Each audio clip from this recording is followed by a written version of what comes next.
Hola, ¿qué tal? Mi nombre es Vivian y soy estudiante de la Universidad Autónoma Metropolitana. El día de hoy te vamos a explicar en qué consiste un contrato de mandato. Acompáñame.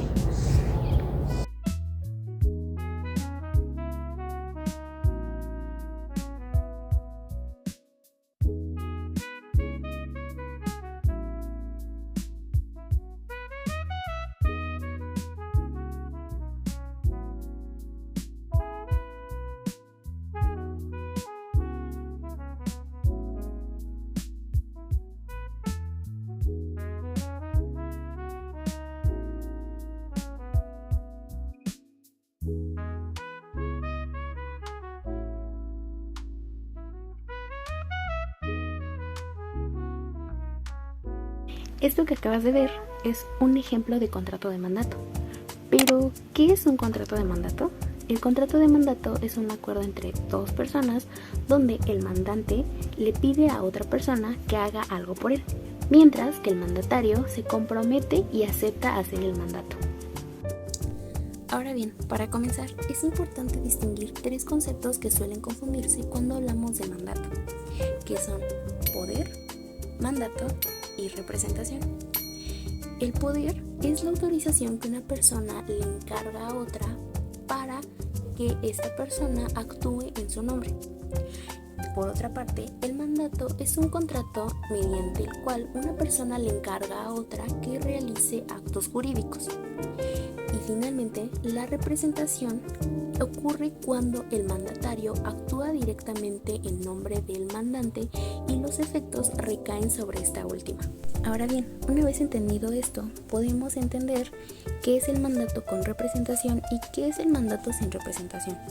El mandato con representación actúa en nombre del mandante, por lo que los efectos jurídicos recaen directamente sobre él, mientras que en el segundo, el mandatario actúa en su propio nombre, aunque por cuenta del mandante, y posteriormente le transmite los derechos u obligaciones obtenidos. Una vez comprendidas las diferencias entre los distintos tipos de mandato, es importante saber la diferencia entre un mandato limitado y un mandato especial. Aunque ambos parecen similares porque restringen las facultades del mandatario, en realidad existe una diferencia importante. En el mandato limitado, la persona puede realizar varios actos, pero siempre respetando ciertos límites establecidos por quien otorgó el mandato, como una cantidad de dinero o un plazo o un tiempo de bienes. En cambio, el mandato especial únicamente autoriza a realizar un acto concreto y determinado. Un ejemplo sería cuando alguien puede administrar una casa durante un año. Este sería un mandato limitado, pero únicamente se le autoriza a vender esta casa. Eso sería mandato especial. Relacionado con lo anterior, la ley distingue entre actos de administración y actos de dominio. Los actos de administración tienen como finalidad conservar o gestionar un patrimonio, por ejemplo, pagar servicios o cobrar rentas. En cambio, los actos de dominio implican disponer del patrimonio como vender, donar o hipotecar un inmueble. Precisamente por la importancia de algunos actos, la ley exige en ciertos casos un poder o una cláusula especial. Esto ocurre cuando se trata de decisiones relevantes, como vender, donar o hipotecar un bien, o llegar a un acuerdo en un juicio. En estas situaciones no basta con un poder general, la autorización debe darse de manera expresa, es decir, que el dueño, o bien conocido como el mandante, especifique exactamente qué puede hacer la otra persona. Siguiendo con los distintos tipos de poderes, conviene distinguir el poder para pleitos y cobranzas del mandato judicial. El primero permite representar a una persona en asuntos legales y de cobro. Por otra parte, el mandato judicial se utiliza específicamente dentro de un proceso ante los tribunales y suele requerir la intervención de un abogado. Hasta ahora hemos hablado de mandatos expresos, pero también existen casos en los que el mandato se entiende sin necesidad de una manifestación directa. A esto se le conoce como mandato tácito y ocurre cuando, por la conducta de las personas, queda claro que existe una aceptación, aunque nunca se haya dicho de forma expresa. Algo distinto ocurre cuando hablamos del mandato aparente. Este se presenta cuando un tercero cree de buena fe que una persona tiene facultades para representar a otra, debido a la conducta del propio mandante, quien puede quedar obligado por esa apariencia. Además de lo que ya hemos mencionado, existe el mandato con garantía. En esta modalidad, el mandatario no solo realiza el encargo, sino que también garantiza el cumplimiento de la obligación, respondiendo incluso con su propio patrimonio en caso de incumplimiento. Por otra parte, el mandato no debe confundirse con otras figuras jurídicas.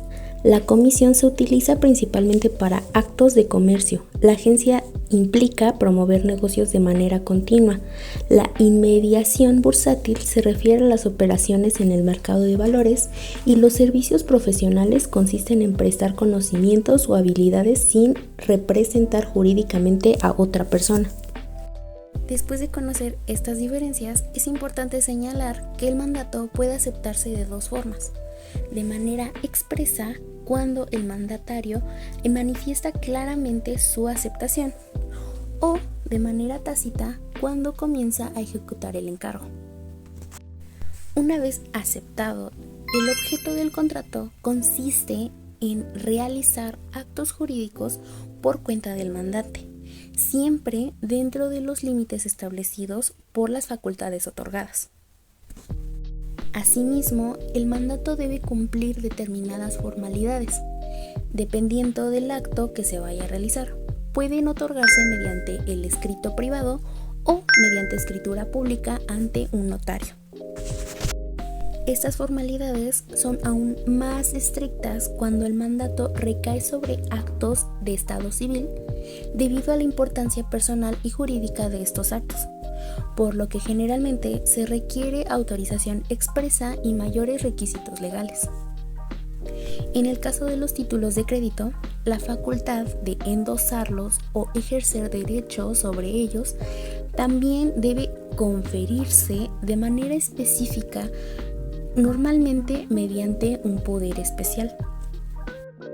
Otro aspecto importante es distinguir la delegación de la sustitución.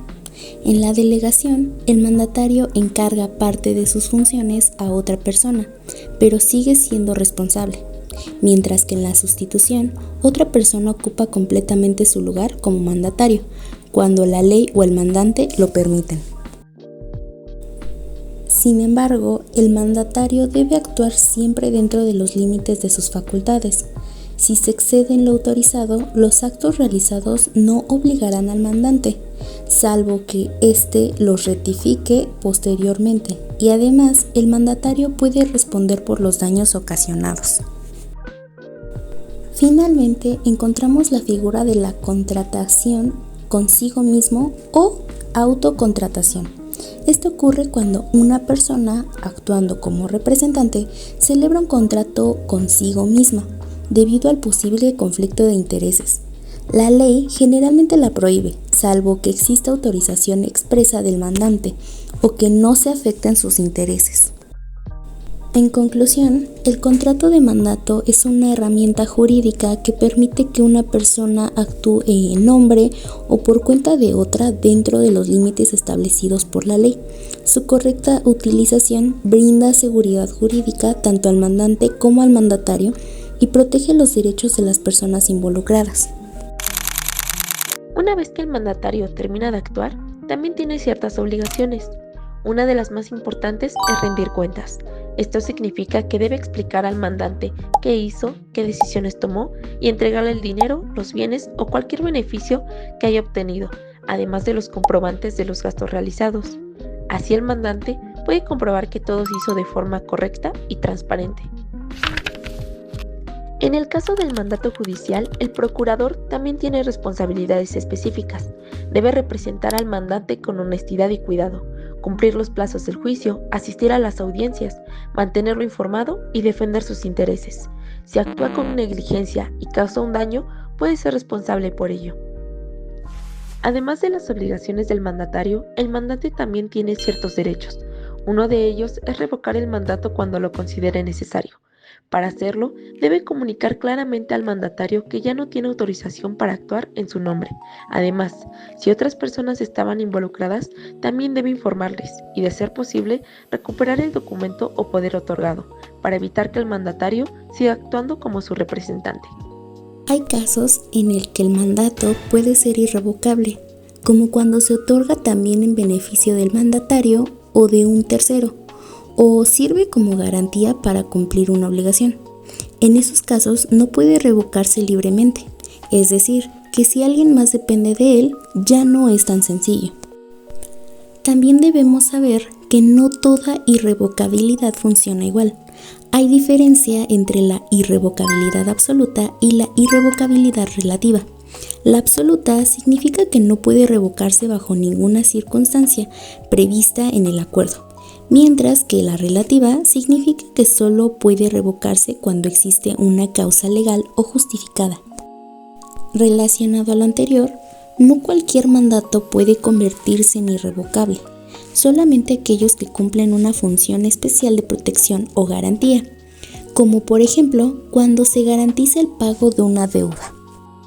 Sin embargo, aunque parezca permanente, un mandato irrevocable tampoco dura para siempre. Es decir, que si desaparece la razón por la cual fue creado, el contrato también puede terminar.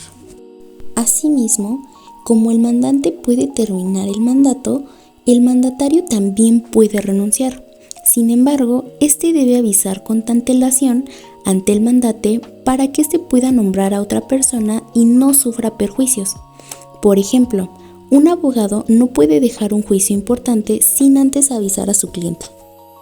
El mandato también puede concluir por una causa natural, el fallecimiento de alguna de las partes. Como regla general, el mandato termina con la muerte de cualquiera de ellos, salvo excepciones previstas por la ley cuando sea necesario proteger determinados intereses. Por ejemplo, si alguien tenía un poder para vender una casa y el dueño fallece, normalmente ya no puede seguir actuando. Finalmente, el mandato judicial tiene reglas especiales de terminación. Además de las causas generales, el mandato judicial termina por circunstancias propias del proceso, como la conclusión del juicio, la sustitución del procurador o los casos previstos por la legislación procesal. Un ejemplo de esto es si el juez dicta sentencia definitiva y ya no hay más actuaciones, el mandato judicial concluye.